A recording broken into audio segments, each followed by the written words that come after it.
Very good morning to all of you all, my dear. And yes, we are going to start with a very important topic called as mechanism of absorption of water मेरे बच्चों. अब इस topic में आज आप देखने वाले हैं कि एब्जॉर्प्शन ऑफ वाटर कितने तरीके से होता है. So there are two types, two phenomenons जिससे एब्जॉर्प्शन ऑफ वाटर अकर होता है. सबसे पहला जो तरीका होता है it will be passive absorption, और जो दूसरा तरीका होगा it will be active absorption. मैं आपको बता दूं मेरे बच्चों की पैसिव एब्जॉर्प्शन और एक्टिव एब्जॉर्प्शन में डिफरेंस क्या है. पैसिव एब्जॉर्प्शन जो है वो it's a main way of absorbing water through roots and not by the roots. My dear, ये बहुत गजब का स्टेटमेंट है जो आपके बेसिकली इस टेक्स्ट बुक में दिया हुआ है कि it is a main way of absorbing water. ये पहला पॉइंट, ठीक है. और दूसरा पॉइंट ये कि यहां पे एब्जॉर्प्शन थ्रू रूट होता है, ठीक है, थ्रू रूट होता है and not by the root मेरे बच्चों. सो ये थ्रू रूट्स होता है, नॉट बाय द रूट्स होता है मेरे बच्चों. ये कहां से होगा? From soil, right. क्या बोला मेरे बच्चों? ध्यान रखो, मैंने बोला from soil into the plant, from soil into the plant. Okay, so ये यहां पे मुझे बहुत इंपॉर्टेंट पॉइंट सीखने के लिए मिला कि यहां पे द वाटर का एब्जॉर्प्शन जो अकर हो रहा है it is occurring through root and not by the roots my dear, and that's very important fact. ये स्टेटमेंट आपके बुक का है. Now here the driving force is transpiration. बहुत ही important fact my dear. Here the driving force is transpiration pull, and thus you know what happened, यहां पे DPD gradient भी होता है. फॉर एग्जाम्पल इमेजिन कीजिए कि यहाँ पे अगर ट्री है और यहाँ पे there is the presence of a root, तो व्हाट हैपेंस हियर कि there will be a transpiration मेरे बच्चों. यहां से ट्रांसपिरेशन अकर होगा एंड यहाँ के सेल्स के अंदर there will be you know water potential हो जाएगा कम और डीपीडी हो जाएगा बहुत ज्यादा. तो they will absorb water from here, माने पीटीओल से, एंड पीटीओल के अंदर भी जो है वो वाटर पोटेंशियल हो जाएगा कम क्योंकि पानी का स्तर कम हो जाएगा सेल के अंदर, राइट. क्योंकि ये उड़ गया तो इसको बोलते हैं वाटर पोटेंशियल हो गया कम और प्यास प्लांट के सेल्स को लग गई ज्यादा. सो ये जो यहां पे पानी आना होगा तो पानी जो है पिटियोल से यहां पर पहुंचेगा. अब पिटियोल में अगर पानी कम होगा तो वो स्टेम से लेगा, और स्टेम से अगर पानी कम होगा तो वो रूट से लेगा, और अगर रूट में वाटर पोटेंशियल कम होगा तो it will take the water from outside.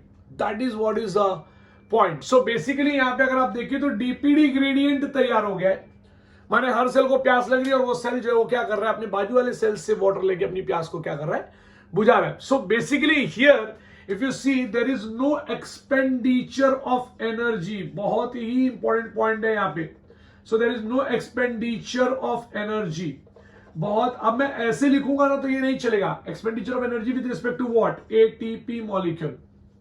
सो आपको यहां पर ये याद रखना है कि यहां पे water will move, but important point ये है कि यहां पे there will be no use of something called as ATP molecule takes place. Okay, so this phenomenon is termed as passive absorption, and about 98% of the total water absorbed in a plant you know occurs passively. Please याद रखना, बहुत ज्यादा important है ये point. मैं आगे जाके आपको डिक्शन एंड जॉली का थियरी भी पढ़ाऊंगा जहां पर आप देखेंगे कि how does this phenomenon occurs. But इसके बाद भी आपको एक पॉइंट ये आएगा कि passive absorption occurs during day time. Why does it occurs only during daytime? Basically ये इसका रीजन ये है कि now there is something called as what? Sunlight. और सनलाइट अगर रहेगा उस समय पे तो सन की लाइट्स पड़ेंगे यहाँ पे तो होगा ऐसा कि स्टोमेटा ओपन्स. अब now why stomata opens, how stomata opens, ये भी हम डिस्कशन करेंगे. बट आप इतना याद रखिए कि सवेरे के समय जो है वो स्टोमेटास ओपन हो जाते हैं. So there will lead to something called as transpiration. एक बार ट्रांसपिरेशन चालू हुआ तो यहाँ के जो सेल्स है इसमें वाटर पोटेंशियल हो जाएगा कम. So basically passive absorption occurs basically in daytime my dear, and when transpiration is progressing, and it stops at night when transpiration stops my dear.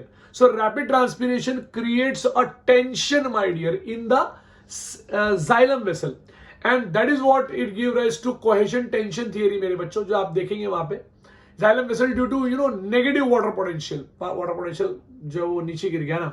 So the tension is what is transmitted to xylem in the roots.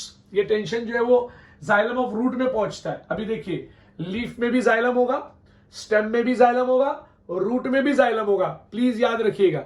सो यहाँ पे पूरा जो है वो xylem present है, and यहाँ पे जैसे जैसे डीपीडी कम होता जाएगा because of transpiration water will be sucked in और it will be taken in, right my dear.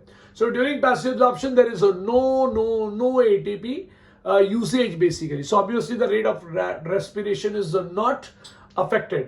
मेरे बच्चों in plant water is mainly absorbed क्या मेरे बच्चों? Passively my dear. ठीक है, passively. अब हम बात करेंगे something called as what? Active absorption का मेरे बच्चों. ठीक है. Now water is absorbed due to the activity of a roots. ये बात हमको ही मालूम है कि water is absorbed due to activity of a root. तो मतलब ऐसा कुछ तो होता होगा ना मेरे बच्चों, due to what? Due to activity of root. Okay, so water is absorbed due to the activity of a root and root cells play very active role. मैं आपको बताऊं एब्जॉर्प्शन ऑफ वाटर में रूट का बहुत ही बड़ा जो है वो रूट के सेल्स का. आप बोलोगे सर अभी तो आप ऐसी बात कर रहे थे, हाँ, लेकिन जो छोटे प्लांट्स होते हैं ना मेरे बच्चों, उनके अंदर की मैं बता रहा हूं. यहाँ पे देखिए 98% जो है वो यहाँ पे एब्जॉर्प्शन, पैसिव एब्जॉर्प्शन होता है. मैं यहाँ पे लिख देता हूं. तो भाई 2% तो एक्टिव एब्जॉर्प्शन होगा. So root plays a very important और वाइटल रोल और active role in absorption of water. The driving force is root pressure. मेरे बच्चों याद रखना, यहाँ पे अगर ये प्लांट है यहाँ पे, तो अगर प्लांट बहुत छोटा सा है, चिंटू सा, इतना बड़ा, सो उसके जो रूट्स होंगे ना, they contain living cells my dear. And what happens here is कि यहाँ पे एक्टिव एब्जॉर्प्शन हो जाता है. और ये बेसिकली कब अकर होता है? It occurs in night time my dear. ये रात के समय में होता है when the transpiration stops due to the closure of stomata मेरे बच्चों.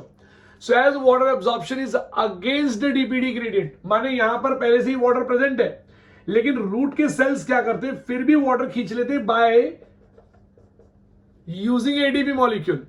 ये खींच लेते हैं मेरे बच्चों, तो they will be using ATP molecule, और उसकी वजह से क्या करेंगे, खींच लेंगे और पानी खींच के फिर भी जबरदस्ती भेजेंगे. तो आप बहुत सारे लीफ में देख सकते हैं कि इनके रात के बाद मॉर्निंग में आप देख सकते हैं कि यहां पे पानी की बूंदें जमा हो जाती हैं ऐसे, right. This phenomenon is termed as guttation. मेरे बच्चों ये तभी अकर होता है जब, मेरे प्लीज इस बात को याद रखना, ये गट्टेशन माने जबरदस्ती पानी के ऊपर भेजा गया है. And water had been, you know, here the pressure had been created by a root cell, because root cells are what? Root cells are a living cells मेरे बच्चों. तो जब रूट सेल्स जो है वो लिविंग सेल रहेंगे तो क्या होगा? They will absorb large amount of water and they will push the water. ध्यान दीजिए, यहां पे वाटर पुल हुआ है, यहां पे, ठीक है, यहां पे टेंशन क्रिएट किया गया और फिर बाद में वाटर पुल हुआ है, लेकिन यहां पर आप देखेंगे तो वाटर को पुश किया गया है. And that is very much important मेरे बच्चों.